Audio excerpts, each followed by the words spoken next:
నమస్తే, welcome to max news Telangana. ప్రస్తుతం మనతో పాటు ఉన్నారు హిందూ జనశక్తి ఫౌండర్ లలిత్ కుమార్ గారు. అయితే ఈ మధ్య కాలంలో నిన్ననే ఆయన మీద సరూర్ నగర్ పిఎస్ లో ఒక కేసు అవ్వడం జరిగింది. అంటే బేసిక్గా ఇది మన దిల్షుక్ నగర్ లో ఉన్నటువంటి షిరిడి సాయిబాబా ట్రస్ట్ కి సంబంధించిన వాళ్ళు అయితే ఆయన మీద అయితే కేసు పెట్టడం జరిగింది. అసలు ఎందుకు వేశారు, దేని గురించి వేశారు, అసలు సాయిబాబా హిందూ కాదు అని చెప్పేసి ఇటు సోషల్ మీడియా మాధ్యమాలలో పెద్దగా ప్రచారం చేస్తున్నారు అని చెప్పేసి వాళ్ళైతే కేసు పెట్టడం జరిగింది. అసలు ఏం జరుగుతుంది, ఎందుకంటే ఇటు ఇండియాలో కూడా కమ్యూనల్ వైలెన్సెస్ అవుతున్నాయా తెలుసుకునే ప్రయత్నం చేద్దాం. నమస్తే సార్. నమస్తే అండి, జై శ్రీరామ్. ఎలా ఉన్నారు? బాగున్నాను. రాముడు ఒక్కడే మన దేవుడా? ఇది కొంచెం డిబేటబుల్ పాయింట్ అవుతుందండి. ఎందుకంటే మాకున్న దేవుడు ఒక్కడే. అంటే ఎందుకు ప్రతి ఒక్కరు కూడా జై శ్రీరామ్ అంటారు, ఎందుకు మరి జై కృష్ణ అనొచ్చు కదా? చెప్తానండి. మాకున్న భగవంతుడు ఒక్కడే, కానీ ఆ భగవంతుడి యొక్క తత్వాన్ని రకరకాల రూపాల్లో చూస్తాం, రకరకాల నామాలతో పిలుచుకుంటాం. ఏకం సత్ విప్ర బహుదా వదంతి, ఇది మాకు వేదం చెప్తున్నమాట. ఉన్న సత్యం ఒకటే, దాన్ని రకరకాల పేర్లతో పిలుచుకుంటాం. అందులో రాముడు అంటాము, కృష్ణుడు అంటాము. మీరు అన్నట్టు సాయిబాబాని కూడా దేవుడు అనాలా అంటే అంటానికి మాకు అభ్యంతరం లేదు. కానీ అతను దేవుడి లక్షణాలు కలిగి ఉన్నాడా, కలిగి లేడా, ఇక్కడ మేము అది చూసుకుంటాం. సో ఆ లక్షణాలు సాయిబాబాలో కనపడట్లేదు కాబట్టి సాయిబాబా హిందూ దేవుడు కాదు అని మేము అంటున్నాం. సాయిబాబా దేవుడు కాదనట్లా. సాయిబాబాని దేవుడిగా ఎవరన్నా పూజించుకునే వాళ్ళు ఉంటే వాళ్ళు కొత్త మతం పెట్టుకోమనండి, మాది సాయి మతం అని చెప్పుకోమనండి, మాకు అభ్యంతరం లేదుగా. కానీ హిందూ దేవుడిగా చెప్తూ హిందువుల్ని దర్గా దాకా తీసుకువస్తూ, సాయిబాబా దర్గా దాకా అంటే సాయిబాబా ఆలయాలు అంటారు, అది ఆలయం కాదండి, సాయి దర్గాల దాకా తీసుకొస్తుంది. ఎందుకంటే దర్గాలో సమాధులు ఉంటాయి. షిరిడి సాయి ఆలయంలో కూడా షిరిడిలో సమాధి ఉంది, దాని నమూనాతోనే మిగతా చోట్ల కూడా వాళ్ళు కట్టుకుంటూ ఉన్నారు. కాబట్టి ఆ షిరిడి సాయి దర్గాల్లో వాళ్ళు దేవుణ్ణి పెట్టుకుని వాళ్ళు ఏదోటి ఆరతలు ఇచ్చుకుంటారో లేకపోతే ఇంకేదో పెట్టుకుంటారో పెట్టుకోమనండి. కానీ అది హిందూ ఆలయం అని నమ్మి వెళ్ళిన వాళ్ళకి అక్కడ దాకా వెళ్ళాక అందులో నమాజులు చేపిస్తూ ఉంటారు. ఆడవాళ్ళని కూర్చోబెట్టి నమాజ్ ఎలా చేయాలో ట్రైనింగ్ ఇస్తూ ఉంటారు. అలాంటి చోటకి వెళ్ళిన తర్వాత ఆడవాళ్ళు లవ్ జిహాదులకు గురవుతూ ఉంటే మరి ఆ పాపానికి బాధ్యత ఎవరు తీసుకుంటారు? వాళ్ళు ఎవరైనా తీసుకుంటారా? వాళ్ళు ఎవరో తీసుకోరు. పైగా ఆ దర్గాలోకి వెళ్ళి సాయిబాబా ఇలా కాలు మీద కాలు వేసుకుని కూర్చుంటాడు. ఆయన కాలు మీద కాలు వేసుకోకపోతే కాలు తీసుకెళ్ళి ఇంకెక్కడనే వేసుకోమనండి, నాకు అభ్యంతరం లేదు. కానీ ఆ కాళ్ళ దగ్గర అటుపక్కన శివలింగం, ఇటుపక్కన వినాయకుడి విగ్రహం, ఇటుపక్కన కృష్ణుడి విగ్రహం, ఇటుపక్కన అమ్మవారి విగ్రహం పెడుతూ ఉంటారు కదా. మేము ఒప్పుకుందాన్ని. వీళ్ళు ఏమంటారు, సాయిబాబా సద్గురువు కదా అంటారు. అది సద్గురువు అని ఎట్లా అంటారు? అసలు మంచి గురువు అనేవాడు తాను అహాన్ని వీడి తను పరమాత్ముడి మార్గాన్ని చూపించేవాడిని మాత్రమే గురువు అంటారు. గురువు అంటే ఊరికే లౌకిక విద్యలు నేర్పేవాడిని గురువు అనరు. ఆధ్యాత్మ విద్య నేర్పాలి, పరమాత్మ యొక్క తత్వాన్ని మనకు దారి చూపించాలి. అలా చూపించేవాడు పరమాత్మ విగ్రహాలు పక్కన పెట్టండి, నేను కాలు మీద కాలు వేసి కూర్చుంటా, నాకు మొక్కండి, నా కాళ్ళు పట్టండి అని చెప్తాడా? చెప్పడు. హిందుత్వంలో అయితే అట్లాంటి వాళ్ళని మేము గురువులు అనము. అలాంటి వాళ్ళని గురువులు అనుకునే వాళ్ళు అది హిందుత్వానికి సంబంధించింది లేకపోతే హిందూ ఆలయం అని చెప్పడం మానేమంటున్నాం. ఇదే మా అబ్జెక్షన్. అంటే ఇప్పుడు సాయిబాబా బేసిక్గా హిందూ దేవుడు కాదు, ఆయన ఒక ముస్లిం మతానికి చెందినటువంటి వ్యక్తి. సో అతన్ని ఇప్పుడు ఇక్కడ పూజించడానికి వీలు కాదు, అంతేనా? చేయొద్దని అంటున్నాం. ఇది నా మాట కాదు. ఇప్పుడు నా మీద ఏదో కేసు పెట్టారు కాబట్టి నేను వెనక్కి తగ్గిపోయి అయ్యో బాబా గారు ఇంకెప్పుడు ఏమనవండి, మీ కాలు ముక్తాను మమ్మల్ని, అంత అవసరం మాకు లేదండి. మేము మా గురువులు ఎవరైతే ఉన్నారో, మాకు అధ్యాత్మ మార్గాన్ని చూపించడానికి ఉన్న గురువులు, వాళ్ళ మాటలు మేము స్వీకరిస్తాం భక్తి విషయంలో. ఈ రోజున ద్వారకా శంకరాచార్య స్వరూపానందేంద్ర సరస్వతి కీర్తిశేషులు వారు ఒక స్టేట్మెంట్ ఇచ్చారు. షిరిడి సాయిబాబా అనే అతను హిందూ దేవుడు కాదు, అతను ముస్లిం సంప్రదాయానికి సంబంధించిన వ్యక్తి, హిందూ దేవాలయాలకి హిందూ దేవుళ్ళకి అతనితోటి సంబంధం లేదు, కాబట్టి హిందువులు ఎవరు అతన్ని మొక్కొద్దు అన్నారు. ఒక బాధ్యత కలిగిన హిందుత్వవాదిగా, హిందూ సంస్థకి సంబంధించిన అధ్యక్షుడిగా ఉన్న నేను మా ఆచార్య పరంపరలో ఎవరైతే స్టేట్మెంట్స్ ఇచ్చారో అలాంటి వాళ్ళ మాటలే నేను కన్సిడర్ చేస్తాను. అలాగే నిన్న మొన్న భాగేశ్వర్ధామ్ బాబా ఆయన కూడా చెప్పాడు సాయిబాబా ముస్లిము, ఆయన హిందువులు మొక్క అవసరం లేదని. పోనీ ఈ మాటలు వాళ్ళిద్దరే చెప్పారా? నిన్న మొన్న సిరాజ్ కూడా చెప్పాడు, బ్రదర్ సిరాజ్ అని ఉంటాడు కదా, అతను కూడా చెప్పాడు సాయిబాబా అనే అతను సైఫుల్లా అతని పేరు, అతను ఒక ముస్లిం వ్యక్తి అని చెప్పేసి. అరే ఒక ముస్లిం అతను ముస్లిం అని చెప్పాడు, హిందూ స్వామీజీలు అతను ముస్లిం అని చెప్తున్నారు. నేను మాత్రం వాళ్ళందరూ తప్పుడు వాళ్ళు, ఈయన సాయిబాబా హిందువే అని చెప్పి నేను ఫిక్స్ అవ్వాలా?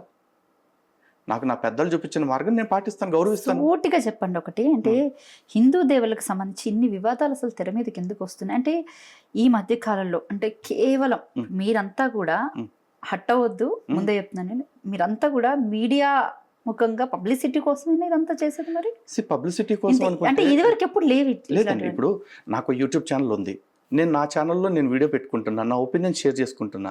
నా ఒపీనియన్ పబ్లిసిటీ కావాలి అనుకుంటే కనుక నేను 100 ఛానల్స్కి ఫోన్ చేసి నాకు వీడియో ఇవ్వండి, నేను ఒక ఇంటర్వ్యూ ఇస్తాను, నాకు మీకు 10,000 ఇస్తే 20,000 ఇస్తాను అడిగి వచ్చేవాడిని. నేను అడిగే ఇంటర్వ్యూకి వెళ్ళలేదుగా.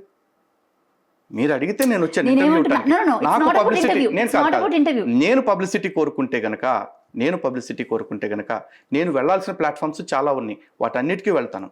కానీ నేను కొన్ని వాటికి లిమిటెడ్గా నా టైంను బట్టి వెళ్తూ ఉన్నాను. కారణం ఏంటంటే నా ఒపీనియన్ నా ఛానల్ వేదికగా చెప్పేశాను, చెప్తూనే ఉంటా, దాన్ని మార్చను. నేను మతిస్థిమితం లేనోని కాదు. ఫస్ట్ ఆఫ్ ఆల్ తాగుబోతాను, అంతకంటే కాదు. ఏదో రాత్రి ముందెక్కువ మాట్లాడేశానండి, ఏదో బుద్ధి సరిగా లేక మాట్లాడేశానండి అని సరిదిద్దుకోవటానికి వన్స్ ఒక స్టేట్మెంట్ నేను ఇచ్చాను అంటే ఫుల్ కాన్షియస్తో నేను ఇస్తున్నట్లే.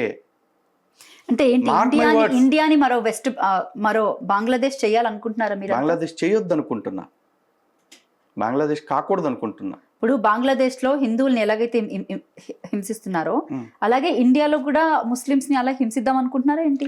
ఇండియాలో నూపూర్ శర్మ గారు ఒక స్టేట్మెంట్ ఇస్తే ఆవిడని రేప్ చేస్తే 5 కోట్లు ఇస్తాం, చంపేస్తే 1 కోటి రూపాయలు ఇస్తాం అని ప్రకటించింది ఏ మతం వాళ్ళు అండి?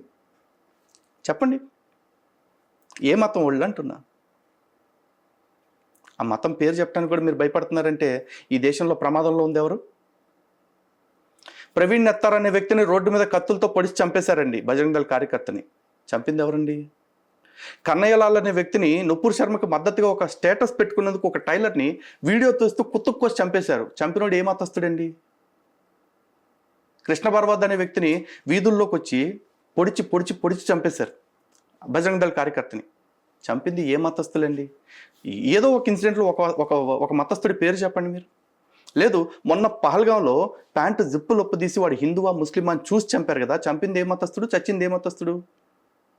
ఇప్పుడు భారత్ ఏ పరిస్థితిలో ఉంది? భారత్లో ఎవరి మీద దాష్టికాలు జరుగుతుంది మీరు చెప్పండి. ఇండియాలో కోట్లాది మంది హిందువులు పూజిస్తారని తెలిసి కూడా రోజు గోమాతల్ని అక్రమంగా తరలిస్తూ గోవుల్ని హత్యలు చేస్తూ ఉన్నారు, గోమాంసాన్ని ఎగుమతి చేస్తూ ఉన్నారు కదా. మరి చేసేది ఎవరండి? ఎవరి మీద పగతో చంపుతున్నారు? ఈ దేశంలో ఎవరు ప్రమాదంలో ఉన్నారు? ఈ దేశానికి ఎవరు ప్రమాదం తెస్తున్నారు? ఈ దేశం కొత్తగా బంగ్లాదేశ్ లాగా మార్చాలని చూస్తున్నారా అంటున్నారు. ఆల్రెడీ హాఫ్ బంగ్లాదేశ్ లాగా మారిపోయిందండి. 9 రాష్ట్రాల్లో హిందువులు మైనారిటీలు అయిపోయి ఉన్నారు. రైట్. అయితే ఇప్పుడు సాయిబాబా కంప్లీట్ గా ముస్లిం దేవుడు, ఎవరు కూడా పూజించొద్దు హిందువులు అని చెప్పేసి అంటున్నారు. హిందువులు ఎవరు పూజించొద్దు, ఇది చెప్పే స్వేచ్ఛ నాకుంది. మోడీ కారణం ఎవరండి? ఏంటి అంటే మోడీ గారు ఎవరండి? హిందువే. అమిత్ షా అమిత్ షా గారు హిందూ కదా, అమిత్ షా గారు జైన్.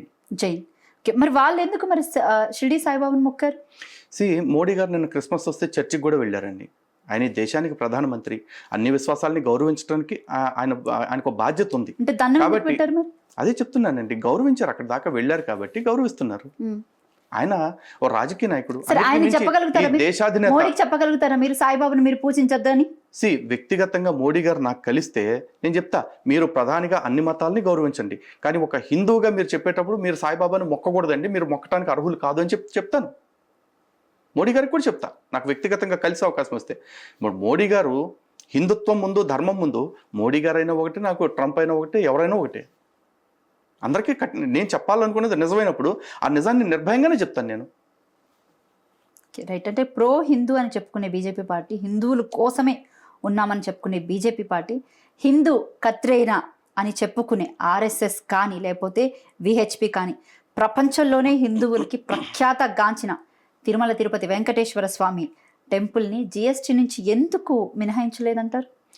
ఇది రాజకీయపరమైందండి. నేను బీజేపీకి సంబంధించిన వ్యక్తినైతే నన్ను మీరు అడగొచ్చు ఇవన్నీ కూడా, మీరు వాళ్ళు ఎందుకు చేయలేదు అని చెప్పేసి. బట్ యాజ్ ఎ హిందూ నేను కోరుకునేది ఒకటి, టెంపుల్స్కి ఆ ఫ్లెక్సిబిలిటీ ఉండాలి, ఆ ట్యాక్స్ స్లాబ్స్ నుంచి టెంపుల్స్ మినహాయించాలి, ఇదైతే నేను కోరుకుంటా. వాళ్ళు ఎందుకు మినహాయించట్లేదు అంటే ఇది వెళ్ళి బీజేపీ నాయకులను ఎవరైనా ఇంటర్వ్యూకి పిలిచి మీరు అడగండి. ఎందుకంటే కాదు నేను చెప్తాను, బేసిక్ హిందువులు అందరూ కూడా దీని మీద పోరాటం చేయాలి కదా. జిఎస్టీ ఇప్పుడు నార్మల్ గా మనం చూసుకున్నాం, మిడిల్ క్లాస్ వాళ్ళు తిరుపతికి వెళ్ళి రావాలంటే బేసిక్ ఎంత బడ్జెట్ అవుతుంది చెప్పండి? ఈ ట్యాక్స్ లో వాళ్ళ మీద భారం పడితే ఏంటి పరిస్థితి చెప్పండి? ఒక విషయం అండి, హిందువులు దీని మీద పోరాటం చేయాలి కదా అంటున్నారు. హిందువులకి ఎంతమంది శత్రువులు చెప్తా. ఓ పక్కన మాకు క్రిస్టియానిటీ తోటి యుద్ధం నడుస్తూ ఉంది, మత మార్పిళ్ళు చేస్తూ. ఇస్లాం తోటి యుద్ధం నడుస్తూ ఉంది, లవ్ జిహాదు, ల్యాండ్ జిహాదు, పొలిటికల్ జిహాదు, రిప్రొడక్టివ్ జిహాదు, జాబ్ జిహాదు, ఎడ్యుకేషన్ జిహాదు, ఇంకా చాలా రకాల జిహాదులు నడుస్తూ ఉన్నాయి. మూడోది కమ్యూనిస్టుల పేరుతోటి ఈ దేశంలో ఈ హిందుత్వం మీద మాత్రమే దాడి చేస్తున్న ఒక మేధావి వర్గంగా ఉంది, అంటే మేధావులుగా చెప్పుకునే ఒక వర్గం ఉంది. నిజానికి అలా మెదళ్ళంతా కూడా గడ్డితోటి పెంటతోటే ఉంటుంది, కానీ వాళ్ళు హిందుత్వం మీద దాడి చేస్తూ మేధావులని పేరు తెచ్చుకుంటూ ఉంటారు, వాళ్ళతో యుద్ధం నడుస్తుంది. ఇక నాలుగోది నాస్తికవాదుల పేరుతో. ఈ నాస్తికవాదుల్లో రకరకాలు ఉంటారు, ఎథిస్ట్ ఉంటాడు, లేకపోతే అగ్నాస్ట్ ఉంటాడు, ఇంకా ప్రాక్సీ హిందూస్ ఉంటారు, సూడో హిందూస్ ఉంటారు, లిబరల్ హిందూస్ ఉంటారు, సెక్యులర్ హిందూస్ ఉంటారు. వీళ్ళందరితోటి వీళ్ళతో మాకు యుద్ధం నడుస్తూనే ఉంది. ఇది కాకుండా స్వధర్మంలో ఉన్న ద్రోహులు కొంతమంది ఉన్నారు. దొంగ కుమారులు తెల్లచీర కట్టుకుని మొఖాన బొట్టు తుడిచేసుకుని హిందూ ఆలయాల దగ్గరకు వచ్చేసి శివుడి విగ్రహాన్ని చూపిస్తూ, ఈ శివుడు మీరు పూజించే శివుడు కాదు, ఈ శివుడు వేరు, మీ శివుడు వికారాలు ఉన్నాడు అంటూ మా దేవుళ్ళని అవమానిస్తూ వీడియోలు చేస్తూ ఉంటారు. లేకపోతే మా దేవాలయాల దగ్గర దుష్ప్రచారం చేస్తూ ఉంటారు. వాళ్ళతో యుద్ధం నడుస్తూ ఉంది. ఇంకోటి వచ్చేసి ఈ భగవద్గీతలో మీకు 700 శ్లోకాలు ఉన్నాయి. ఈ భగవద్గీతలో కేవలం 700 మా భగవద్గీతలో ఇంకో 2 శ్లోకాలు ఎక్స్ట్రా ఉన్నాయి. మాది అసలైన భగవద్గీత అని వస్తాడు. ఇంకోడెవడో యథార్థ గీతాన్ని తీసుకొస్తాడు. ఇంకోడెవడో ఇంకో పిచ్చి గీత తీసుకుని వస్తాడు. దాన్ని ఒక గీతాన్ని ప్రచారం చేసుకుంటూ ఉంటాడు. ఇట్లా ఎంతో మందితో మాకు యుద్ధాలు నడుస్తా ఉన్నాయి. ఇవన్నీ ప్రభుత్వాలతో కూడా చేయాల్సిన పని ఉంటుంది ఇంకా నేను చెప్పాల్సింది అవ్వలేదండి. ఇంతమందితో యుద్ధాలు నడుస్తున్నాయి. ఇవి కాకుండా ప్రభుత్వాలు మా మీద ఎంతలాగా పెత్తనం చేస్తున్నాయంటే, ఈ రోజున చర్చ్ క్రైస్తవుల ఆధ్వర్యంలో ఉంది, మసీదు ముస్లింల ఆధ్వర్యంలో ఉంది. మా హిందూ ఆలయాలు ఎవరి అధీనంలో ఉన్నాయి? ఈ ప్రభుత్వాల అధీనంలో ఉన్నాయి. మేము ఎప్పుడైనా ఏ ప్రభుత్వాన్నైనా, గతంలో ఉన్న ప్రభుత్వాలను కావచ్చు, ఇప్పుడున్న ప్రభుత్వాలను కావచ్చు, వాళ్ళ దగ్గరికి వెళ్ళి బాబు మేము మా ఆలయాలను మెయింటైన్ చేసుకోలేకపోతున్నాం, దయచేసి మీరు వచ్చి మా ఆలయాలను మీ కబ్జాలో పెట్టుకొని మీరే మా నెత్తినకి పెత్తనం చేయండి అని మేము బతిమాలేమా? లేదే. అద్భుతంగా ఆదాయం వస్తున్న మా ఆలయాలను చూసి, అద్భుతంగా నడుస్తున్న మా ఆలయ వ్యవస్థను చూసి కన్ను కుట్టి కుళ్ళు పుట్టి ఆలయాలను తమ కబ్జాలో పెట్టుకుని మా నెత్తి మీద ఇక్కడ డ్యాన్స్ చేస్తానే ఈ రాజకీయ పార్టీలు, ఈ ప్రభుత్వాలు. ఏమండి, ఏ చర్చ్ పాస్టర్నైనా లేకపోతే చర్చ్ కమిటీ మెంబర్ని కానీ, లేదా చర్చ్ కమిటీకి ఎవడన్నా అధ్యక్షుడు ఉంటే వాడిని కానీ ఎప్పుడన్నా ప్రభుత్వం నామినేట్ చేయడం మీరు చూసారా? టీటీడీ చైర్మన్ని, టీటీడీ బోర్డుని ఎవడు నామినేట్ చేస్తున్నాడండి? ఎవడు అధికారంలో ఉంటే వాడు. అంటే ఆ పార్టీలో ఎవరికైతే పదవులు రాలేదో అలాంటి వాళ్ళ రాజకీయ నాయకులందరికీ కూడా రాజకీయ నిరుద్యోగులకి పునరావాస కేంద్రాలుగా మా హిందూ దేవాలయాలను మారుస్తూ ఉన్నారు. ఇన్ని సమస్యలు ఉన్నాయి. వీటన్నిటి మీద మేము ఫైట్ చేస్తున్నాం. కాకపోతే ఒకే ఇష్యూ మీద ఫోకస్డ్గా ఫైట్ చేసుకుంటూ 10 ఏళ్ళు స్పెండ్ చేసేంత టైం మాకు లేదు. ఎందుకంటే మేము ద్వంద్వ యుద్ధం చేయట్లేదు. మాకు ఎదురు బదురు మీకు నాకు యుద్ధం అనుకోండి, మన ఇద్దరం యుద్ధం చేసుకుంటూ కూర్చోవచ్చు పట్టుకుని. కానీ మా చుట్టూ కానీ మా మినహాయించడం కానీ నేను చెప్తా వినండి. ఇప్పుడు నేను ఒక్కడనే కత్తి పట్టుకుని నుంచుంటే నా చుట్టూ 200 మంది శత్రువులు ఉన్నారు. నేను ఆ 200 మందితోటి ఏకకాలంలో యుద్ధం చేస్తున్నా. నేను అర్జునుడిలా తిరిగి వస్తానా, అభిమన్యుల్లో బలైపోతానా, భవిష్యత్తు చెప్పాలి. కానీ నా ప్రస్తుత కర్తవ్యం ఏంటంటే నేను యుద్ధం చేయటం మాత్రమే. ఈ యుద్ధంలో ఒకవేళ ఈ జిఎస్టీ అంశాల గురించి పోరాటం చేయాల్సి వస్తే ఖచ్చితంగా దాని గురించి కూడా చేస్తాం. But it will take some time. ఎందుకంటే ఇన్ని ఇష్యూస్ మాకు ఉన్నాయి కదా. అంటే నేను ఎందుకు పర్టికులర్గా ఈ విషయాన్ని మీ దృష్టికి తీసుకొచ్చానో కూడా చెప్తే, బాబాల మీద లేకపోతే ముస్లిమ్స్కి సంబంధించి లేకపోతే క్రిస్టియానిటీకి సంబంధించి ఎలాగైతే హిందువుల్ని ఈ రకంగా మారుస్తున్నారు, ఎస్ నేను కూడా అగ్రీ చేస్తాను, నేను కూడా ఒప్పుకోను. ఎందుకంటే మతం పేరుతో చెప్పుకొని ఎవరైనా సరే ఆ మతంలోకి లాగాలని చూస్తే ఎవరు కూడా ఒప్పుకోరు. ఎవరు దేవుడు వాళ్ళకి గొప్పే కావచ్చు, కానీ దేవుడు పేరు చెప్పి మతాల్లోకి మాత్రం చేయకూడదు. బట్ ఎందుకు ఇంత పర్టికులర్గా ఈ విషయాన్ని తీసంటే, తిరుమలలో బేసిక్గా రూమ్స్ తీసుకుంటే 12% GST కట్టాల్సి వస్తుంది అనమాట. అది హిందువుల మీదే, ముఖ్యంగా ఈ భారం ఎందుకు బీజేపీ పార్టీ హిందువుల మీదే వేస్తుంది? సామాన్య ప్రజలు కూడా ఉంటారు కదా అందులో. అవును, ఇప్పుడు బీజేపీ పార్టీ ఇది స్టేట్మెంట్ ఇట్లా GST వసూలు చేస్తుంది అంటున్నారు కదా. Then let Congress and communist give a statement. మేము అధికారంలోకి వస్తే ఆలయాల మీద, ఆలయ వ్యవస్థల మీద నడుస్తున్న GSTని తీసేస్తాం వాళ్ళని అఫీషియల్గా స్టేట్మెంట్ ఇవ్వనండి. అంటే హిందూ సంఘాలు దీని మీద పోరాటం చేయవైతే నేను చెప్తున్నా కదా, హిందూ సంఘాలు చేసేవాళ్ళు ఎవరిని ఉంటే చేయొచ్చు. బట్ నాకు చాలా లక్ష్యాలునే వాటి మీద యుద్ధం చేస్తున్నాను. మీరు ఒక పాయింట్ తెచ్చేసి దీని మీద మీరు ఎందుకు యుద్ధం చేయరని నన్ను అడగకూడదు. ఎందుకంటే నేను ఆల్రెడీ ఒక పాత ఎంచుకున్నా. ఆ పాతలో నేను ఫైట్ చేసుకుంటూ వెళ్తున్నా. నేను జింకను వేటాడటానికి వెళ్తున్న సింహాన్ని, నేను దారిలో కుక్కలు కనపడ్డాను, కుక్కల వైపు పరిగెత్తలేను. మళ్ళీ నా టార్గెట్, నా అప్రోచ్ నా టార్గెట్ మీదే ఉంటుంది. రైట్. అయితే సాయిబాబా మొత్తానికి హిందూ దేవుడు కాదు అని 100% కాదు. సాయిబాబా ఆలయాలుగా ప్రచారం అవుతున్నాయి కూడా ఆలయాలు కాదు, అవి సాయిబాబా దర్గాలు. Okay, right. నేను కాదన్నా, మీరన్న మాటకి వద్దాం. అయితే మోడీ గారు కానీ అమిత్ షా గారికి కానీ వాళ్ళకి సాయిబాబా హిందూ దేవుడు అని తెలియదు అంటారా? వాళ్ళకి తెలిసి ఉండొచ్చు, తెలియకపోయి ఉండొచ్చు. తెలిసినా కూడా వాళ్ళకి వెళ్లాల్సిన పరిస్థితి ఉండొచ్చు. ఎందుకంటే మోడీ గారికి తెలియదా యేసుక్రీస్తు క్రైస్తవుడని, క్రైస్తవ దేవుడని? మరి చర్చ్కి ఎందుకు వెళ్ళారు? అంత హిందుత్వవాదిగా చెప్పుకునే వ్యక్తి ఆయన. హిందుత్వం అనేది ఆయన వ్యక్తిగతం. But when coming to prime minister post, ఆయనకి హిందుత్వం అయినా, క్రిస్టియానిటీ అయినా, ఇస్లాం అయినా అన్నిటినీ ఆయన గౌరవించాలి. ఆయన గౌరవిస్తున్నారు కూడా. ఈ దేశంలో ఇప్పటిదాకా వచ్చిన ప్రభుత్వాలన్నీ కూడా ముస్లింలను ఓటు బ్యాంకులో చూసాయి. కానీ ముస్లిం ఆడబిడ్డల ఆత్మగౌరవ రక్షణ కోసం ట్రిపుల్ తలాక్ రద్దు చేసిన వాళ్ళు ఎవరైనా ఉన్నారా? మోడీ గారు తీశారు. ఆ ధర్మం మీద, లేకపోతే ఆ మతం మీద, లేకపోతే ఆ మతస్థుల మీద గౌరవం లేకుండా చేశారా? అలాగే ఇప్పుడు సాయిబాబా భక్తులు కూడా ఈ దేశంలో భాగమే. కాబట్టి వాళ్ళు కూడా పిలిస్తే గౌరవం కొద్దీ వెళతారు, నమస్కారం చేసుకుంటారు, వస్తారు. ప్రైమ్ మినిస్టర్ని నువ్వు అక్కడికి ఎందుకు వెళ్ళావు అని అడిగే అర్హత నాకు లేదు. నేను భవిష్యత్తులో ప్రైమ్ మినిస్టర్ అయ్యి ఉంటే అప్పుడు నా ఆలోచన ఎట్లా ఉంటుందో అప్పుడు చూద్దాం.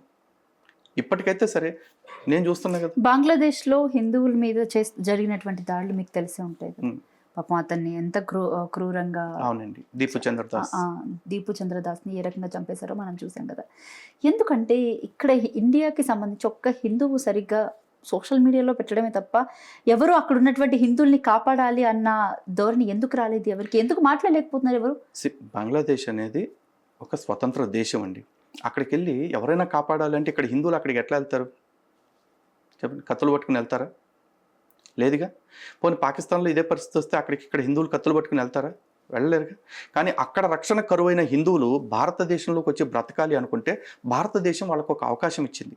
సిటిజన్షిప్ అమెండ్మెంట్ యాక్ట్ అని చెప్పేసి ఇక్కడ ఉన్న వాళ్ళు వేరే దేశాల్లో మతహింస గురవుతున్న వాళ్ళు ఎవరైతే ఉంటారో, అంటే ముస్లిం దేశాల్లో ముస్లిమేతరులు, అందులో క్రైస్తవులు కావచ్చు, సిక్కులు కావచ్చు, బౌద్ధులు కావచ్చు, జైన్లు కావచ్చు, వాళ్ళందరూ కూడా భారతదేశంలోకి వచ్చి మీరు పౌరసత్వం పొందొచ్చు, లేకపోతే ఇక్కడ ఆవాసం ఏర్పాటు చేసుకోవచ్చు అని చెప్పేసి ఒక 3 చట్టాలు తెచ్చారు. సిఏఏ, ఎన్ఆర్సీ, ఎన్పిఆర్ అని చెప్పేసి.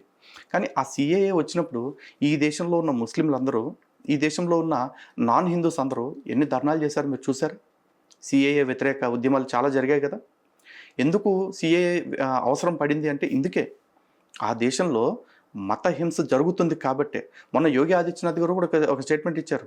ఒక 100 మంది ముస్లింల మధ్యలో, ఒక 100 మంది హిందువుల మధ్యలో ఒక ముస్లిం కుటుంబం హ్యాపీగా బతుకుతుంది.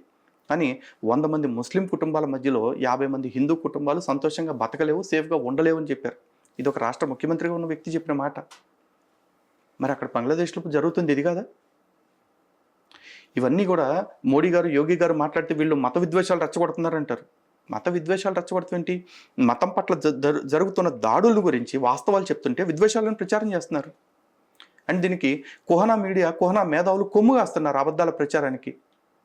అంటే మీకు రాజకీయంగా మోడీతోటి, బీజేపీతోటి ఉన్న వైరాన్ని తీర్చుకోవటానికి ఆ ద్వేషాన్ని హిందువుల మీద కూడా చూపిస్తలేదా? దీని గురించి ఈ కుహనా పార్టీలను ఎవడైనా క్వశ్చన్ చేస్తాడా? రాహుల్ గాంధీకి, లేకపోతే ఇంకా కమ్యూనిస్ట్ పార్టీ లీడర్లకి, వీళ్ళందరికీ ఇక్కడ ముస్లింలకి ఏదో అన్యాయం జరిగిపోతుందని చెప్తారు. కానీ ఇక్కడ ఉంటున్న ముస్లింలు హిందువుల మీద చేస్తున్న దాడుల గురించి, విదేశాల్లో హిందువుల మీద జరుగుతున్న దాడుల గురించి ఒక్కనాడు కూడా ఒక్కడు కూడా నోరెందుకు మెదపడండి? ఇన్నేళ్లుగా మీరు ప్రతి దాని మీద ప్రశ్నిస్తూనే ఉన్నారు. హిందువుల పట్ల ముఖ్యంగా చూసుకున్నట్లయితే కనుక ఎక్కడైనా ఇప్పటి వరకు ఇది జరగకుండా ఏదైనా ఆపగలిగారా? మేము చాలా ఆపామండి. ఇప్పుడు ఒక విషయం చెప్తాను. విగ్రహాలు ధ్వంసం ఇవి కాదండి, మనుషుల పట్ల, మతం పట్ల. నేను అదే చెప్తున్నాను. ఈ రోజున జరిగిన మార్పు అందరికీ అన్నిసార్లు కనపడదు. సపోజ్ ఒక ఎగ్జాంపుల్ చెప్తున్నా, ఒక చిన్న పెట్టె కదా. ఒక వ్యక్తి రోజు ఒక దారిలో వెళ్తున్నాడు. ఆ దారి అంతా గతుకులమయంగా ఉండి గుంతలు గోతులతోటి చాలా ప్రమాదకరంగా ఉంది. ఆ వ్యక్తి రోజు అటు వెళ్తున్నాడు. రోజు 10 మంది వెళ్తూ ఉన్నారు. వెళ్ళిన 10 మందిలో 9 మందికి యాక్సిడెంట్స్ అవుతూ ఉన్నాయి. రోజు అందరు తిట్టుకుంటున్నారు, ఎవడైనా రోడ్డు వేస్తే బాగుండు, ఎవడైనా రోడ్డు వేస్తే బాగుండు అని చెప్పేసి. నేను రోడ్డు వేసా, మొత్తం నీట్గా చదువు చేసేసా. ఇప్పుడు ఇంతకుముందు రోజుకి 10 మంది వెళ్తే 9 యాక్సిడెంట్లు అయ్యాయి. ఇప్పుడు రోజు 10 మంది వెళ్తుంటే ఒక యాక్సిడెంట్ అవుతుంది, లేదు 10 రోజులకు ఒక యాక్సిడెంట్ అవుతుంది. ఈ సేఫ్గా వెళ్ళే ప్రతివాడు అమ్మయ్య లలిత్ కుమార్ రోడ్డు వేయటం వల్ల మేము ప్రశాంతంగా వెళ్తున్నామని ఎవడు చెప్పుకోడు. కానీ యాక్సిడెంట్ అయిన ఒక్కడు మాత్రం ఏమనుకుంటాడు, వేసాడు పనికి మాలిన రోడ్డు, సరిగా వేయలేదు వీడు, దీనివల్ల నాకు యాక్సిడెంట్ అయింది అని అప్పటికే అనుకుంటాడు. అలాగే మత మార్పిడి విషయంలో కానీ, లవ్ జిహాదుల విషయంలో కానీ మేము సమాజంలో చాలా అవగాహన కల్పించాం. అంటే అందరికీ అర్థం చేసుకోవటానికి ఒక దారి చూపించాం. దానివల్ల చాలామంది రక్షణ పొందుతున్నారు. ఆ పొందిన వాళ్ళు ప్రతిసారి కూడా వాళ్ళు రక్షించబడ్డాము అన్న స్పృహ వాళ్ళకు ఉండదు. మనకు ఎట్లాగో ధర్మం గురించి తెలిసిపోయింది కదా అనుకుంటారు. వాళ్ళు రోజు లలిత్ కుమార్కి థ్యాంక్స్, లేకపోతే పలానా వాళ్ళకి థ్యాంక్స్ అని హిందూ సంఘాలకు థ్యాంక్స్ చెప్తూ కూర్చోరు. కానీ ఎవరైనా మళ్ళీ లవ్ జిహాద్ బారిన పడంగానే వీళ్ళు అంటారు, ఇన్ని సంఘాలు పెట్టారు, ఏం చేస్తున్నారన్న, ఇన్ని జరిగిపోతుంటే అంటారు. కానీ ఒకప్పుడు రోజుకు 100 జరిగాయి, ఇప్పుడు రోజుకు 10 జరుగుతున్నాయి. ఈ 90 మంది రక్షించబడటానికి కారణం మాలాంటి వాళ్ళు సమాజానికి అవగాహన కల్పించటమే. దీన్ని గుర్తించేది ఎంతమంది? మేము గుర్తింపు కోసం పాకులాట్టలేదు, కానీ ఇది గుర్తిస్తే సమాజంలో ఇంకా పరిష్కారాలు ఎక్కువ వస్తాయి. ఇప్పుడు సాయిబాబా గురించి మీరు ఇంత పర్టికులర్గా ఆయన ముస్లిం దేవుడు, హిందూ దేవుడు కాదు అని అంటున్నారు కదా. అయితే ఏం జరుగుతుంది ఇప్పుడు? బేసిక్గా మీ మీద షిరిడి సంస్థాన్ వాళ్ళు, అంటే మన దిల్సుఖ్ నగర్ సాయిబాబా టెంపుల్కి సంబంధించిన షిరిడి సంస్థాన్ వాళ్ళు ఎవరైతే ఉన్నారో వాళ్ళు మీ మీద కేసు పెట్టడం జరిగింది, రైట్? అయితే దేనికోసం అని, ఎందుకు ఇలాంటి వివాదాలు అసలు తెర మీదకి తరచుగా వస్తూ ఉన్నాయి? షిరిడి సాయి సంస్థాన్ ట్రస్ట్ వాళ్ళకి నిజాయితీ లేదు అన్న విషయాన్ని వాళ్ళు ఎక్స్పోజ్ చేసుకున్నారు. సాయిబాబా దేవుడు కాదు, హిందూ దేవుడు కాదు, ఈ 2 స్టేట్మెంట్స్ ఇస్తున్నారు కొంతమంది. ఇస్తున్నప్పుడు వాళ్ళు పిలిచి ఒక చర్చా వేదిక ఏర్పాటు చేయొచ్చు. కూర్చోబెట్టి సాయిబాబా దేవుడండి, లేదు సాయిబాబా హిందువేనండి, ఇదిగోండి ఆధారాలు మీ అందరికీ చూపిస్తున్నారు. వాళ్ళు కూడా హిందువులని చెప్పుకుంటున్నారు కదా. మరి హిందువులు అని చెప్పుకున్నప్పుడు మమ్మల్ని కూర్చోబెట్టి డిబేట్ చేయొచ్చుగా. అంటే మేము క్రైస్తవులతో డిబేట్ చేసాం, ముస్లిమ్స్తో డిబేట్ చేసాం, నాస్తికులతో, కమ్యూనిస్టులతో డిబేట్స్ చేసాం. నువ్వు వచ్చి కూర్చోటానికి నీకు రోగం ఏంటి? నువ్వు కూడా డిబేట్ చేసి ఒప్పించవచ్చుగా. నువ్వు ఒప్పించకుండా మా మీద కేసులు పెట్టి మమ్మల్ని బెదిరించి మా నోళ్ళు మూయించాలని చూస్తున్నావు అంటే ఏంటి? నువ్వు మా ముందు వాదనకి కూర్చోలేవు అని నువ్వు డిక్లేర్ చేసుకున్నావు. నువ్వు మా వాదన ముందు తట్టుకోలేవు అని చెప్పేసి నువ్వు అనౌన్స్ చేసుకున్నావు అంతే. అలా అని చెప్పి నువ్వు కేసు పెట్టావు కాబట్టి అప్పొప్ప కేసు పెట్టేసరికి మేము మానేయాలా మాట్లాడటం అని మేము అనుకోవట్లా. భారత రాజ్యాంగం నాకు హక్కు ఇచ్చింది. ఆర్టికల్ 25 నాకు నచ్చిన మతాన్ని పాటించే స్వేచ్ఛతో పాటు ఆర్టికల్ 26 నా మతానికి సంబంధించిన కేంద్రాలని నేను ఏర్పాటు చేసుకునే స్వేచ్ఛ నాకు ఇచ్చింది. వీటితో పాటు ఆర్టికల్ 19లో నాకు ఫ్రీడమ్ ఆఫ్ ఎక్స్ప్రెషన్ కూడా ఇచ్చారు. Freedom of speech and expression. నాకు నచ్చిన భావాల్ని నేను ఇంకొకళ్ళ మనోభావాలు గాయపడకుండా, అంటే నీ దేవుడు అని తిట్టకుండా, నీ దేవుడి యొక్క అస్తిత్వాన్ని, లేకపోతే నీ దేవుడి యొక్క పవిత్రతని, లేకపోతే నీ దేవుడికి సంబంధించిన ప్రామాణికతని ప్రశ్నించే హక్కు నాకుంది. At the same time Saibaba విభూతి పేరుతో మోసాలు చేస్తూ ఉన్నారు. సాయిబాబా దగ్గర మహిమలు జరుగుతున్నాయి అది ఇదని చెప్పేసి అంటున్నారు. ఇది Indian drugs and magical remedies act, drugs and cosmetics act ప్రకారం నేరం. ఈ నేరాన్ని మరి ఇప్పుడు పోలీసులు సమర్థిస్తున్నారా అనేది కూడా పోలీసులను క్వశ్చన్ చేస్తాం మేము. అలాగే ఆర్టికల్ 51AH నాకు హక్కు ఇచ్చింది. అంటే developing scientific temper and human approach among people అనేది ఒక సిటిజన్ ఆఫ్ ఇండియాగా నాకు ఇచ్చిన హక్కు, బాధ్యత. ఆ బాధ్యతను నేను నెరవేర్చుకుంటున్నా. నా సాటి హిందువుల్ని నేను కాపాడుకుంటున్నా. మీరు చెప్పిన యాక్ట్స్ లో అంటే అన్ని పర్ఫెక్ట్ గా ఉన్నా కూడా ప్రచారం చేయమని అయితే లేదు కదా ఇక్కడ? ఎందుకు లేదు? ఉందండి. ఆర్టికల్ 51AH చదవండి ఒకసారి. Developing scientific temper and human approach in citizens of India is responsibility of every citizen.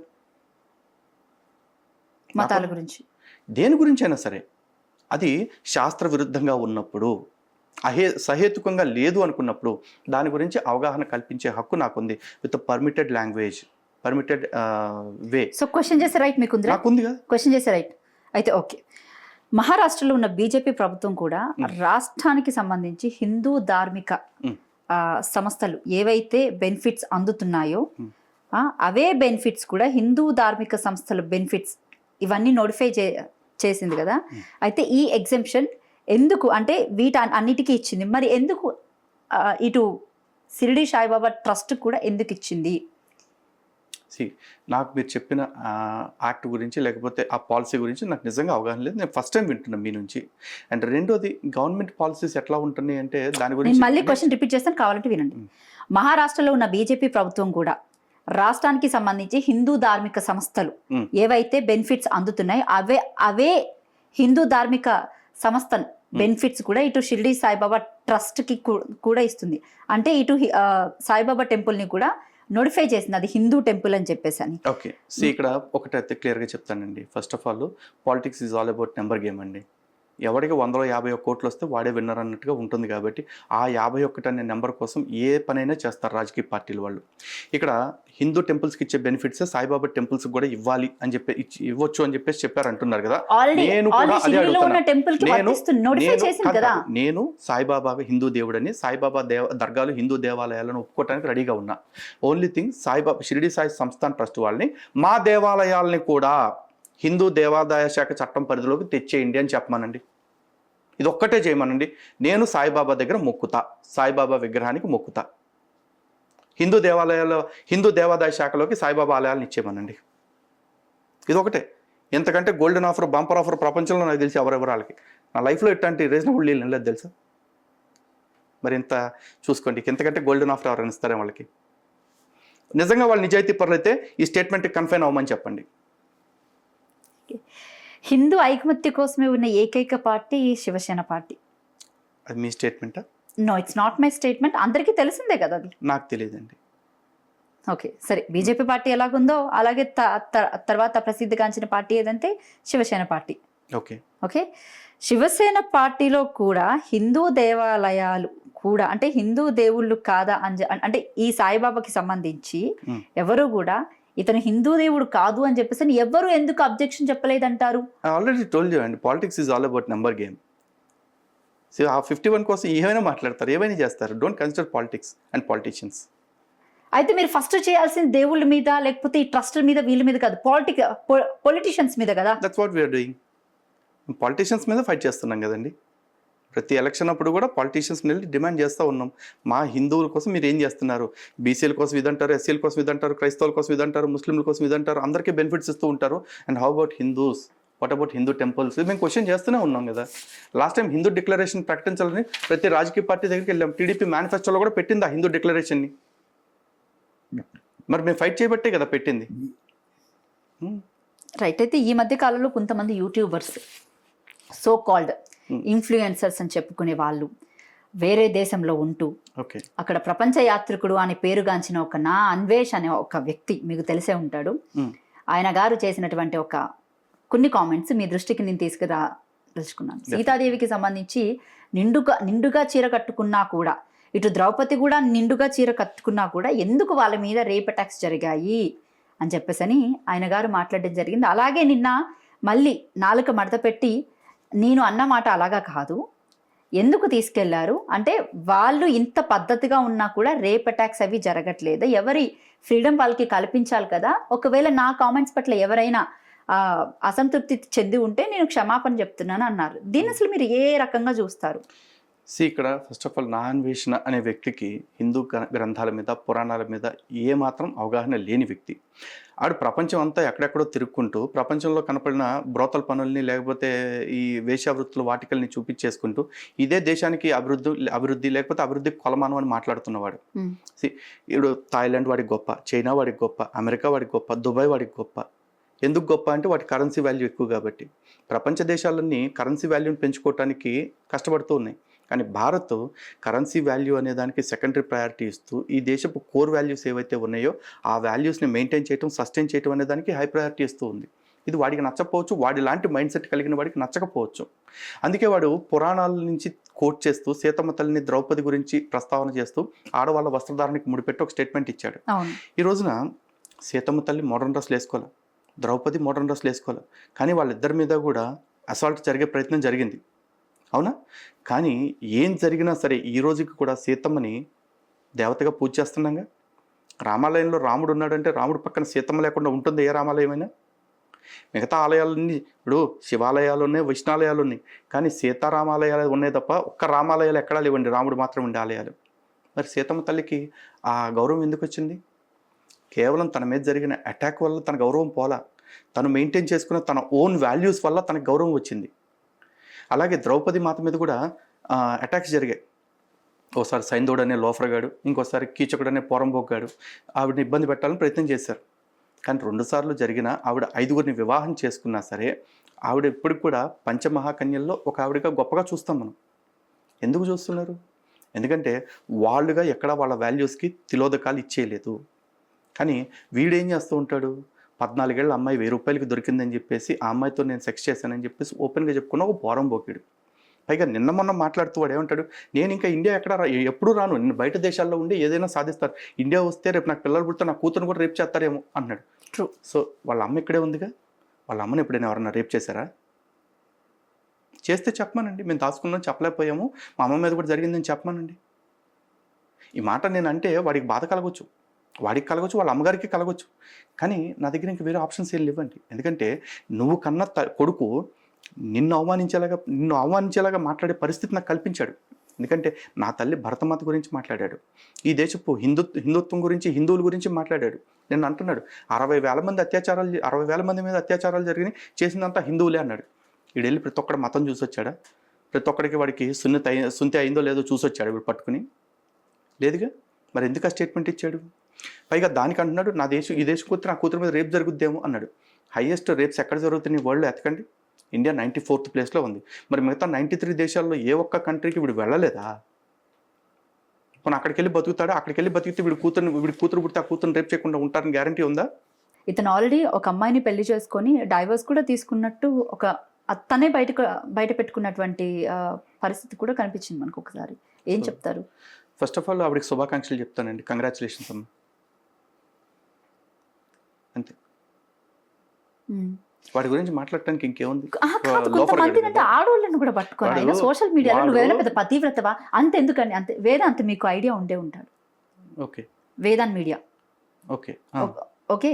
So తను యూట్యూబరు, ఇలాగే వీడియోస్ అవి చేస్తూ ఉంటాడు. తను స్వామి మాల వేసుకున్నాడు. అయ్యప్ప మాలలో ఉన్న వ్యక్తి నువ్వు సీతమ్మని ఇలాగా ద్రౌపదిని అనడం కరెక్ట్ కాదు అని చెప్పేసి తను డైరెక్ట్గా ఫోన్ చేసి మాట్లాడితే, అప్పటిదాకా స్వామి స్వామి స్వామి స్వామి అన్న వ్యక్తి లాస్ట్లో మాత్రం ఐ మీన్ ఒక ఆడపిల్లగా నేను ఈ వర్డ్ చెప్పకూడదు ఇంగే అని చెప్పేసి అని మాట్లాడడం జరిగింది.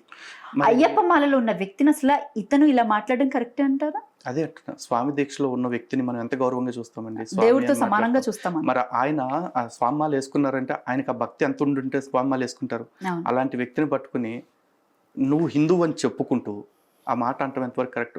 పైగా నేను నిన్న అతను చూశాను, నేను స్త్రీల హక్కుల కోసం పోరాడుతున్నానని చెప్పేసి అంటూనే ఈ శివాజీ గారి గురించి మాట్లాడుతూ ఈ ఎల్ కొడుకుని చంపేయాలి అని చెప్పేసి అన్నాడు. అవును. ఇప్పుడు నీకు స్త్రీల మీద అంత గౌరవం ఉన్నప్పుడు శివాజీని తిట్టు. ఎల్ కొడక అంటే మరి శివాజీ గారు తల్లిని తిట్టినట్టు కదా, మరి ఆ తల్లిని ఎందుకు అవమానించావు నువ్వు? అది పద్ధతేనా? నువ్వు ఆ సమాజానికి నీతులు చెప్పే పోరంబొగ్గడివి. వీడు పైపెచ్చి వీడు ఏం మాట్లాడతాడు, ఏ దేశానికి వెళ్ళినా ఈ దేశం నేను ప్రతి దేశం పిచ్చి మీద ఆడేశాను, 100 దేశాల పిచ్చిల మీద ఆడేశాను. లేకపోతే ఆడవాళ్ళ గురించి మాట్లాడుతూ నేను ఎవరినంటే ఆటగాడిని అంటాడు.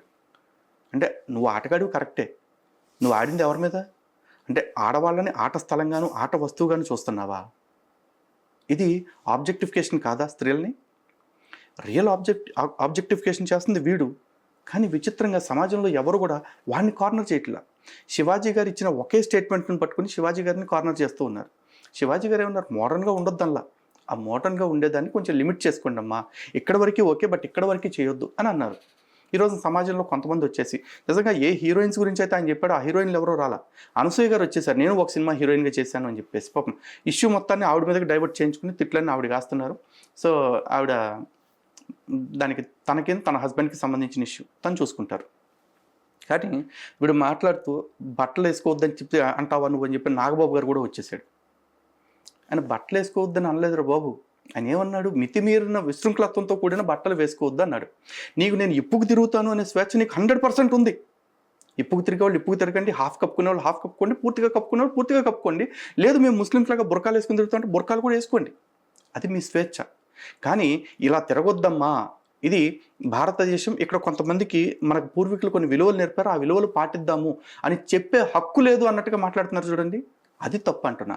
శివాజీ కావచ్చు, గరికపాటి కావచ్చు, లలిత్ కుమార్ కావచ్చు, రాధగారు కావచ్చు, ఎవరైనా సరే 4 మంచి మాటలు చెప్తుంటే నచ్చితే తీసుకో, నచ్చకపోతే వదిలే. కానీ నాకు నచ్చని మాట చెప్తావా, నీ సంగతి ఏంటో తెలుస్తాను అంటున్నారు. పైగా మహిళా కమిషన్ వాళ్ళు శివాజీ గారికి నోటీసులు ఇచ్చి పిలిపించారట. మహిళా కమిషను నాకు అర్థం కానిది ఏంటంటే, గతంలో ఒక నాయకుడు మహిళల గురించి ఒక మాట అన్నాడు, even rape is inevitable, enjoy it అని చెప్పేసి అన్నాడు. ఒక మంత్రిగా ఉన్నాడు. రేపు తప్పదు అనిపించినప్పుడు దాన్ని ఎంజాయ్ చేయడం నేర్చుకోండి అని ఆడవాళ్ళకి సలహా ఇచ్చాడు. బహుశా అది గొప్ప స్టేట్మెంట్ అయ్యి ఉండొచ్చు. దాని విషయంలో మహిళా కమిషన్ ఎప్పుడు కూడా స్పందించాల. పైగా ఈ మధ్యకాలంలో వీడు లంచ కొడుకులు, గింజ కొడుకులు, ఆటగాండు, లేకపోతే వాళ్ళు ఏమంటారు ఆడవాళ్ళని పాపలు అంటూ వాళ్ళ బికినీ షోస్ చూపిస్తూ ఉంటాడు. వీడిని ఎప్పుడు మహిళా కమిషన్ నోటీసులు ఇచ్చి పిలిపించి క్షమాపణలు చెప్పించడం నేను చూడలా. మొన్న ఆడెవడో పాస్టర్ గారు మల్లెపూలు పెట్టుకునే ఆడవాళ్ళు అందరూ కూడా బజార్ వాళ్ళు అన్నాడు. మరి ఆడిని ఎప్పుడు మహిళా కమిషన్ వాళ్ళు పిలిపించి క్షమాపణ చెప్పించలా. ఏంటి కర్మ ఈ దేశంలో మాకు? అంటే మెల్లగా ఈ ప్రవచనాలు చెప్పేవాళ్ళని, మంచి మాటలు చెప్పేవాళ్ళందరినీ కూడా భయపెట్టేసి అసలు హిందుత్వం గురించి, ధర్మం గురించి, వాల్యూస్ గురించి మాట్లాడకుండా చేయాలని కుట్ర నడుస్తులేదా? అంటే ఒకటి చెప్పండి, అమ్మాయి మీద అసల్ట్ జరిగినప్పుడు, లేకపోతే ఆ అమ్మాయి ఒక బాధితురాలుగా కనిపించినప్పుడు, అలాంటి సిచ్యువేషన్స్లో ఎందుకు సుమోటోగా మహిళా కమిషన్స్ వాళ్ళు తీసుకోరంటారు? ఇప్పుడు ఒక పర్సన్ అనగానే సోషల్ మీడియాలో వైరల్ చేసేసి మీరు అన్నట్టు క్షమాపణ చెప్పించేస్తే ఇమ్మీడియట్గా ఒక చిన్న పిల్ల కానివ్వండి, లేకపోతే రోడ్ మీద వెళ్ళే అమ్మాయి ఆ టైంలో అసల్ట్ జరిగినప్పుడు, లేకపోతే విక్టిమ్ అయినప్పుడు ఎందుకు దాన్ని సుమోటోగా తీసుకొని ఉమెన్ కమిషన్ కానీ ఇలాంటి వాళ్ళంతా ఎందుకు తెర మీదకి రారంటారు, ముందుకు రారంటారు? నేను అడుగుతున్నా అండి, మహిళా కమిషన్ని ఇప్పుడు మన ఛానల్ వేదికగా క్వశ్చన్ చేశాను నేను. ఇప్పుడు దీనికి సమాధానం మహిళా కమిషన్ చెప్పాలి. మహిళా కమిషన్ చైర్మన్ ఇప్పుడు ఎవరున్నారు మరి నాకు తెలియదు. ఆవిడ వచ్చేసి మాట్లాడాలి, శారద గారు. మరి ఆవిడే వచ్చి చెప్పాలి. ఎందుకంటే హై ప్రొఫైల్ కేసెస్, సెలబ్రిటీస్కి సంబంధించిన వాటి మీద ఆవిడ స్పందిస్తారా? సొసైటీలో చాలా జరుగుతున్నాయిగా. మేము రీసెంట్గా కూడా ఒక ఇష్యూ జరిగింది. నేషనల్ కమిషన్ ఫర్ చైల్డ్ వెల్ఫేర్కి, నేషనల్ విమెన్ కమిషన్కి లెటర్ పెట్టుకున్నాం మేము. ఏమైంది అది? ఆవిడకి పరిహారం వచ్చింది, నష్టపరిహారం. స్టేట్ కమిషన్ ఏం చేసింది? ఆ సుమోటోగా మీరు ఎందుకు తీసుకోవాలా? అది సోషల్ మీడియాలో బాగా హల్చల్ అయింది. ఈ దిగంబర్ కాంబ్లే అనేవాడు ఒక ఆడపిల్ల మైనర్ బాలిక మీద అసాల్ట్ ట్రై చేశాడు. మరి వాడి మీద స్టేట్ కమిషన్ ఎందుకు యాక్షన్ తీసుకోవాలి? నేషనల్ విమెన్ రైట్స్కిను, national commission for child protection రైట్స్కి, నేషనల్ కమిషన్ ఫర్ షెడ్యూల్డ్ కాస్ట్కి, వీటికి వెళ్ళాం మేము. రైట్. మరి సీతాదేవి మీద, ద్రౌపది మాత మీద ఈ రకంగా కామెంట్స్ చేసిన వాడిని మీరు అందరూ ఎందుకు సైలెంట్ గా ఊరుకుంటున్నారు? అరెస్ట్ చేయించలేము కదా? సైలెంట్గా ఏం ఊరుకోలేదు. తిడితే సరిపోదు కదా? లేదు ఆల్రెడీ కేసెస్ ఫైల్ అయినాయి వైజాగ్లో కానీ ఇంకా 2-3 పోలీస్ స్టేషన్స్లో కేసులు ఫైల్ అయినాయి. మ్మ్. వాడు ఈ దేశానికి వస్తుంది లేదు, వచ్చి పీకేది లేదు. వచ్చిన రోజున ఖచ్చితంగా పోలీసులు వాళ్ళ స్టైల్లో వాళ్ళు చెప్తే మా స్టైల్లో మేము చెప్తాం. అంతకుమించి మీరు ఏం చేయలేరు అంటే వేరే దేశాల్లో ఉన్నారు కాబట్టి ఏం చేయగలుగుతాం మీరు చెప్పండి. మీరు ఒక సలహా ఇస్తే అది చేస్తాను నేను. అక్కడున్న పోలీసులకి ఇన్ఫార్మ్ చేసి కమ్యూనల్ వైలెన్సెస్ ఇక్కడి నుంచి సృష్టిస్తున్నారు. ఆ దేశాల్లో ఈ చట్టాలు లేవు కదా, బ్లాస్ఫెమీ లేదు కదా. బ్లాస్ఫెమీ ఇండియాలో కూడా లేదు. దైవదూషణ చట్టాలు ఎక్కడైతే వీలవుతాయో అక్కడ మాత్రమే సాధ్యమవుతుంది. అది దుబాయ్ లాంటి దేశాల్లో లేకపోతే అరబ్ దేశాల్లో కుదురుతుంది. బట్ అది కూడా అక్కడ విశ్వాసాలని కించపరిస్తే మాత్రమే. హిందూ దేవుళ్ళని తిట్టాడు కాబట్టి అక్కడ యాక్షన్ తీసుకోండి అంటే అది అవ్వదు. బికాస్ చట్టానికంటూ ఒక పరిధి ఉంటుంది. ఆ పరిధిని దాటి అతిక్రమించినప్పుడు ఆ చట్టం ఆ పరిధిలో మాత్రం యాక్షన్ తీసుకోగలుగుతుంది. ఎక్కడ పడితే అక్కడికి వెళ్ళిపోయి కానూన్ కా హాత్ లంబా అనేది సినిమా డైలాగ్కి పనికొస్తుంది. భారతదేశంలో వరకే మీకు హాత్ లంబా, ఇప్పుడు బయట దేశాలకు వెళ్ళి చేసేది ఏం లేదు కదా. సో ఇప్పుడు ఫైనల్గా మీ మీద దిల్సుఖ్ నగర్ షిరిడి సంస్థ వాళ్ళు ఎవరైతే సాయిబాబా సంస్థ వాళ్ళు ఎవరైతే మీ మీద కేసు పెట్టారో వాళ్ళకి మీరు ఏమైనా చెప్పదలుచుకున్నారా? మరి థ్యాంక్స్ చెప్పదలుచుకున్నాను. దేనికండి? అంటే కేసు ఇప్పుడు దాకా మేము కేవలం ఏంటంటే అప్పుడప్పుడు ఏదో అడపాగా వీడియోస్ చేస్తూ మాట్లాడుతూ ఉన్నాం. మేము ఫైట్ వచ్చేసి భక్తులతోటి అనుకుంటూ ఉన్నాము. లేదు ఇప్పుడు బాబాతోటి డైరెక్ట్ ఫైట్ చేయడానికి ఫిక్స్ అయిపోయాము. అలాగే ఈ బాబా లేడు కదా మీకు సమాధానం చెప్పడానికి? మరి బాబా విగ్రహాలు ఉన్నాయి, బాబా దర్గాలు ఉన్నాయి కదా. వాటికి ప్రాణం లేదు కదా? ప్రాణం లేకపోయినా పర్లేదండి. దాని మీద మరి ప్రాణం లేని వాటి మీద కోట్లు వ్యాపారం చేస్తున్నారు ఈ సంస్థాన్ వాళ్ళు. 5 సంస్థాన్ వాళ్ళు ఈ కేసెస్ విత్డ్రా చేసుకుని మా డౌట్లకి సమాధానం చెప్పాలా, లేదంటే సంస్థాన్ వాళ్ళు ఈ ఈ దర్గాలు ఏవైతే ఉన్నాయి వీటన్నిటిని కూడా దేవాదాయ శాఖకు అప్పచెప్పేయాలా. ఈ రెండిట్లో ఏదో ఒకటి జరిగేదాకా మా పోరాటం కొనసాగుతూనే ఉంటుంది. ఇప్పుడు మీరైతే విగ్రహాల గురించి వచ్చారు కాబట్టి మరి మిగతా హిందూ విగ్రహాలు అన్ని కూడా అదే టైప్ కదా? మరి అట్లాంటప్పుడు మిగతా హిందూ విగ్రహాలన్నీ కూడా ప్రాణ ప్రతిష్ఠ చేసుకున్నవి. ఇక్కడ సాయిబాబా ఆలయంలో ఏముంటుంది, షిరిడి వెళ్ళి చూడండి, అక్కడ విగ్రహం ఉంటుంది, ఆ కింద ఆయన సమాధి ఉంటుంది. ఆయన వాళ్ళు అక్కడ సమాధి ఆరాధన చేస్తున్నారు. ఆ సమాధి కోసం ఎవడొస్తాడు అనే డౌట్ వచ్చి 1956లో అక్కడ కూర్చున్న విగ్రహాన్ని పెట్టారు. 1956కి ముందు అక్కడ సాయిబాబా విగ్రహం ఉందేమో అడగండి. అంతే. Thank you sir, thank you so much. మీ విలువైన సమయాన్ని మాకు కేటాయించినందుకు. ఇది హిందూ జనశక్తి ఫౌండర్ లలిత్ కుమార్ గారితో ప్రత్యేక ఇంటర్వ్యూ. మరొక ఇంటర్వ్యూతో మళ్ళీ కలుద్దాం. Thank you.